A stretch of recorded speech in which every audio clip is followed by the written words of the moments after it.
What's up guys, Quinn with 74 Weld. Figured I'd take a minute to do a walk around video on our 24 TRD off-road Tacoma.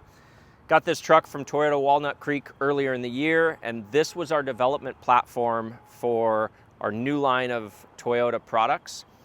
So they've changed a lot of stuff on the 24, and what they essentially did in developing for this platform, we will also have portals for the 22 and newer Tundra, 24 and newer Tacoma, 24 and newer 4Runner, the new Land Cruiser, and the new GX 550.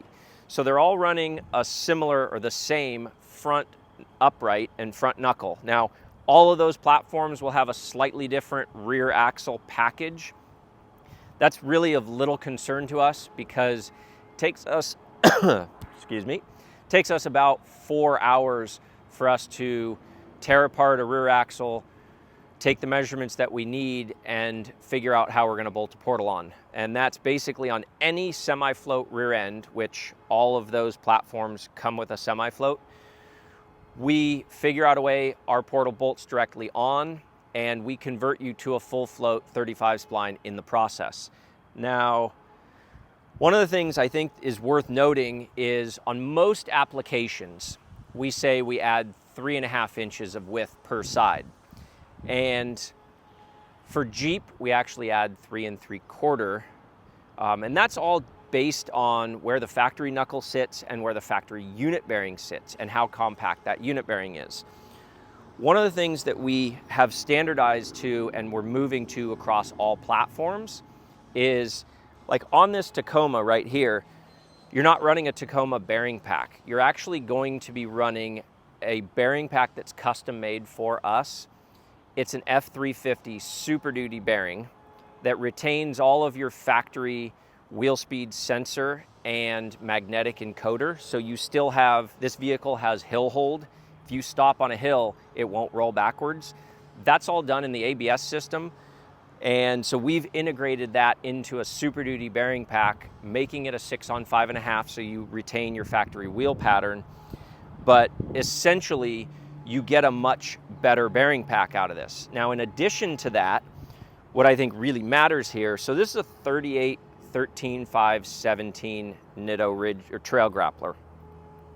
This tire is a lot bigger and wider than stock. And if you're looking at it, you go, well, he's got a little bit of tire poke.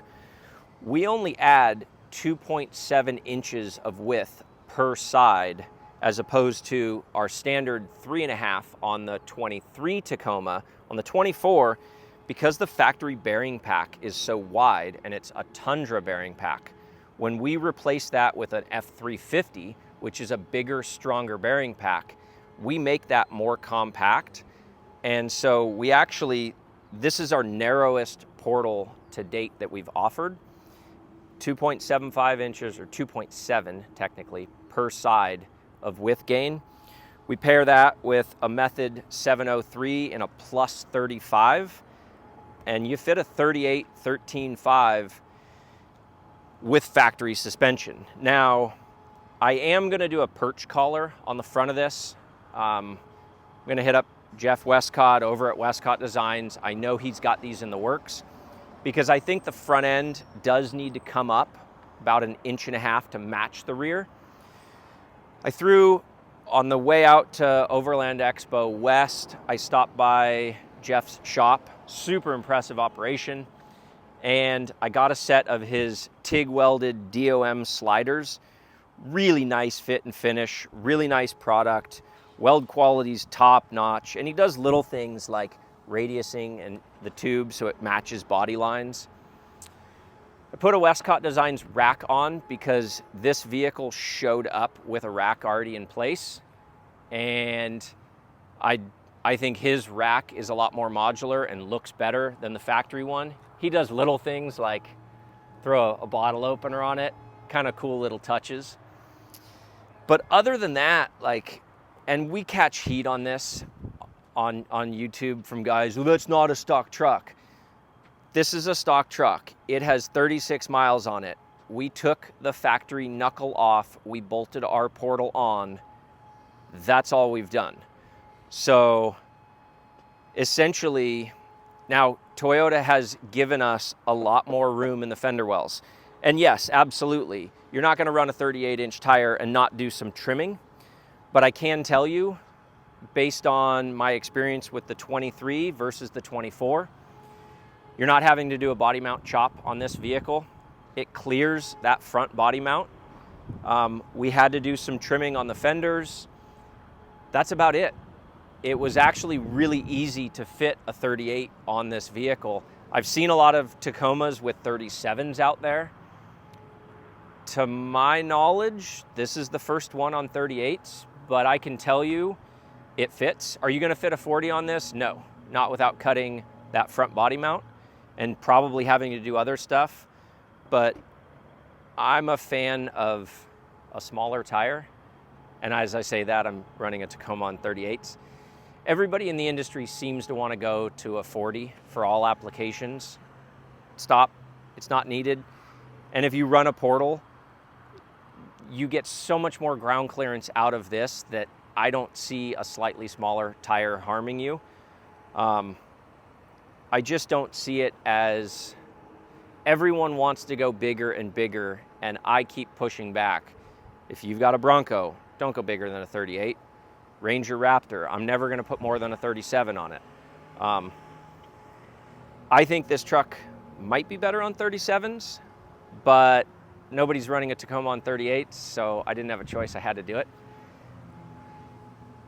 That's about it. I mean, the truck it drives great on the street. Not going to sit here and pretend I've done a bunch of off-roading in it. I have in my Ranger Raptor. I haven't really spent time with this. I'll tell you that Toyota seems to be selling a lot of these things. There's rumors of them asking well over, premium markups and all that stuff. If you're in the market for a 24 Tacoma, I have one. TRD off-road, it's in white, it's for sale. Why are we selling it? Because I have too many trucks, and really I buy vehicles for development purposes because I don't want to use a customer vehicle. So I buy them, I build them, we develop what we need to out of them, and then they run their life cycle with us. So this thing currently has 36 miles on it. It's brand new. I haven't even set up the electronics in it. Pink slip in hand. If you're looking for a Tacoma, I got one ready to go. And it's considerably cheaper than you could ever build this truck for, even if you bought product from us. So, and this is actually the first set. So we're going into production on these right now. We're actually running uprights in the machine shop as I shoot this. We are 2.5 to 3 months out on that production run. So if you're looking to get into something quicker, I got one turnkey for you. Feel free, email us, info@74weld with any questions about this truck or anything else we make. So if you want more info on the 24 Tacoma and when we're releasing it, sign up for our mailing list. It's on our website. There's a pop-up window. We're never going to sell your information. We probably won't even email you that much, but when we release this product, that's how we do product releases, is we'll always send out a mailer to our mailing list before we post anything on social media, because typically when we do short runs, our first production runs are not huge. They sell out quickly, and we like to give people on our mailing list first crack. So sign up for it, and you might see one email a month at best from us. We're not going to bombard you with spam and every weekend run a sale. That's not our style. It's not what we do. So check us out, 74weld.com, sign up for our mailing list, get updates on this stuff.